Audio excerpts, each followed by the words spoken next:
अस्सलाम वालेकुम वरहमतुल्लाहि वबरकातुहू। अदा कहिड़ो हाल आहे मुंहिंजा पिरी प्यारा दोस्त? अलाह खां दुआ त ख़ुशि हूंदो, आबाद हूंदो। अदा 2-3 ॾींहं दोस्तनि खां अंदूरी थी वई हली, ॾाढो असां बि परेशान हुआसीं, ॾाढो असां बि डिस्टर्ब हुआसीं। सो असां ते केस थी वियो हलियो। अल्हम्दुलिल्लाह जिन दोस्तनि माना असांजी हेल्प कई, जिन माना मदद कई मुंहिंजी, उन्हनि जी वॾी महिरबानी। जेके बि दोस्त मूंसां हेल्प में हा, राब्ते में आया, जेके मूंसां मिलणु आया उते, त ज़ाहिरी ॻाल्हि आहे माण्हू परेशान थी विया त नवाज़ सेवाणी किथे आहे। अलाह जा अहसान। कई ॻाल्हियुनि माना मूंखे माण्हुनि पे चयो त तुंहिंजो पेज हैक थी वेंदो, तुंहिंजो पेज यकीन ॼाणो मूंखे पंहिंजी रिहाई खां वधीक मुंहिंजे पेज जी मूंखे ॻणती। पर अलाह जा अहसान, मालिक जा करोड़े करम। मूं ही पंहिंजा दोस्त जेके ठाहिया आहिनि न, पंहिंजी महिनत ऐं इख़लास सां ठाहिया। मूं कंहिंसां फिटायो न आहे, मूं कंहिंखे ईज़ायो न आहे। इंशाअल्लाह हीअ ॻाल्हि बि साबित थींदी त मां न फिटायो आहे, न कयो आहे। इहा ई जॻह जिथे मूं वीडियो पे हलाई त हिते मां अरेस्ट थियुसि। वरी मां जजनि खे, अदलिया खे सलाम पेश थो कयां, माना जेके एॾे इंसाफ़ जी कुर्सीअ ते वेही एॾो ज़बरदस्त नमूने माना अब्दुल माजिद राहूचो जज जो ज़बरदस्त माना जेके मूंखां रिमार्क्स वरितई, जेके रिमार्क्स पुलिस खे ॾिनई। बहरहाल पुलिस जो मूंसां सुठो ताउन, सुठो कॉपरेट। SH ओढाणे साहिबु, ज़ुल्फ़कार ओढाणे साहिब जो बि, ऐं जिथे बि असां जेल कस्टडी में आयासीं, VIP नमूने आयासीं। वरी असांजो मोहतरम जनाब साईं आसिफ़ शाह जी पूरी टीम असां सां मिलणु आई, सभु मूंसां राब्ते में आहे। ज़ाहिरी आहे घर जो मैटर आहे, केर बि विच में न ईंदो, घरू मामलात हर को पाण दुरुस्त कंदो।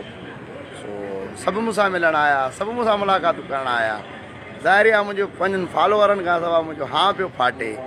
वरी जेल उहा दर्सगाह अथव, यकीन ॼाणो न तव्हांखे किताबनि मां मिलंदो, न केरु तव्हांखे उस्ताद सेखारींदो। जेल मां जेको थी ईंदो न, उहो सम्झो छंड जी छाणिजी ईंदो हलियो। सो अलाह साईं सभिनी खे जेल खां बचाए।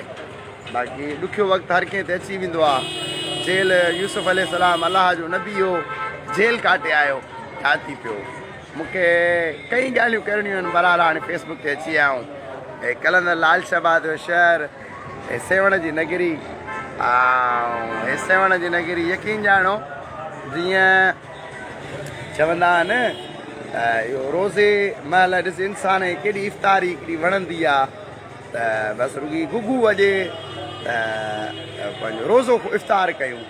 हींअर यकीन ॼाणो क़ैद खां पोइ जेका तव्हांखे दुनिया वणंदी न, इहो अलाह न करे क़ैद कटे ईंदो न, पोइ तव्हांखे दुनिया ॾाढी वणंदी, ॾाढो मज़ो ईंदो। त मां पहिरें ॿुधायां 2018 में जॾहिं मूं पहिरियों ई क़ैद कटियो हो न, त मां उन में सम्झी वियो। बाक़ी रही ही ॿ ॻाल्हि, माना नईम मंसूमरो माना जेको टाउन में आहे, ऐं मुंहिंजो वाल साहिबु आजी अली अकबर मला, हिननि मूं ते 2 FIR कयूं। इंशाअल्लाह मूंखे अदलिया मां पूरो उमीद आहे, मां अदालत इंसाफ़ कंदी। केस हले पियो, इंशाअल्लाह जेॾी महिल बि फ़ैसिलो आयो मां लाइव ईंदुसि। अदा मुंहिंजे हक़ में फ़ैसिलो अची वियो, FIR पूरी साबित थी वई इंशाअल्लाह ताला। यकीन ॼाणो मुंहिंजा बच्चा घर घाट, कल्ह मां आज़ादु थियो आहियां तक़रीबन 3 बजे धारे। माना भट्टी साहब मुंहिंजो वकील हो, ग़ुलाम अली भट्टी जेको मरो मारफ खोसे जात आहे, ग़ुलाम अली भट्टी मुंहिंजो वकील हो। बहादुर राहूचो, इमाम बख़्श सोलंगी हो, जिन बि मूंसां ताउन, फ़क़ीर सां ताउन कयो, मां उन्हनि जो निहायत शुक्रगुज़ार आहियां। बाक़ी रही घर जे वाल साहिब जी ॻाल्हि, त खंजर हयो अथसि मूंखे हीअं, इहा शइ बि साबित थींदी जॾहिं इंसान जे मथां महल अची वञे त मुड़ुसु थी माण्हू मुंहुं हुजे, फाड़ी न थिए, त इहे महलूं अची वेंदियूं आहिनि हलियूं। जेल में कई अहिड़ा क़ैदी आहे जेके एतिरनि महीननि खां अंदरि आहे, मां उन्हनि जा ॾुख ॾिसां पियो, मूंखां 5 ॾुख लह पिया वञनि। बहरहाल पुलिस इंतज़ामिया सुठो कॉपरेट कयो। मां 5 ई वक़्त हुते जेल में निमाज़ बि पढ़ी पे, ऐं क़ुर बि पढ़ियो पे। अलाह खे बसि इहो ई कयमि त थी सघे शायदि मूंखे एॾा गुनाह कया आहिनि जंहिंजी मां सज़ा पियो लोड़ियां। बाक़ी बसि हींअर मां क़ुर मथे ते रखी करे प्रेस कॉन्फ्रेंस कंदुसि, उहा इंशाअल्लाह ज़रूरु कंदुसि। त बसि हींअर बसि सिर्फ़ु वज़ाहत लाइ मां इहो थो चवां, सिर्फ़ु वज़ाहत लाइ अञा मां प्रेस कॉन्फ्रेंस कंदुसि, इहो कंदुसि। त बसि ला इलाहा इल्लल्लाह मुहम्मद रसूलुल्लाह, जीअं मोहम्मद सल्लल्लाहु अलैहि वसल्लम कलमो पढ़ियो आहे। ऐं 5 मूंखे बच्चा आहिनि, 3 पुट आहिनि, मूंखे 2 नियाणियूं आहिनि।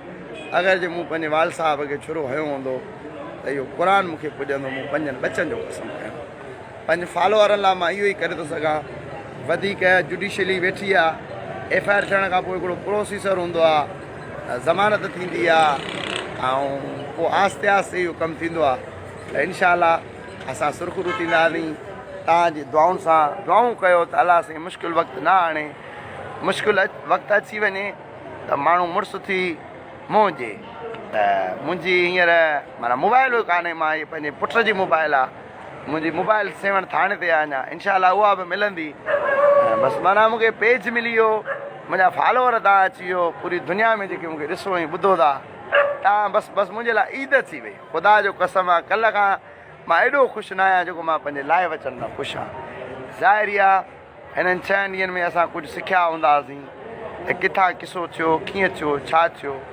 बहरहाल अलाह रब्बुल इज़त जा एहसान मालिक जा किरोड़े करम न मूं कॾहिं कंहिंखे ईज़ायो आहे न ईज़ाइण जी मां ॻाल्हि कंदुसि न ईज़ाइण सेवण जे ग़रीब आवाम जे लाइ मां हीअं मिड़ई पियो फत कंदो आहियां इहा बि केतिरे हद ताईं मां दुरुस्त आहियां केतिरे ताईं ग़लति आहे हाणे ॾिसो कमेंटनि में मूंखे तव्हां गारियूं था ॾियो छा था लिखो तॾहिं मां नथो चवां ज़ाहिर आहे मां बि इंसानु आहे एहसासात मूंखे बि आहिनि ग़ैरत मूंखे बि आहे तव्हां हरू भरू मूंखे चीज़ पिया कंदो यकीन ॼाणो थाणे खां पोइ जॾहिं मां सेवण में गुज़रंदो आहे नंढा नंढा ॿार जेके पाठा में ॾींदा आहिनि या हूअं कंदा आहिनि बसि माना मेच्योर न आहिनि मुला पुलिस तोखे छो ॿधी वई मुला पुलिस तोखे छो ॿधी वई मूंखे साल इन्हनि खे सम्झाइणो पवंदो ॿियो हीअ इज़त मुंहिंजे मालिक सां ई कई आहे मां बार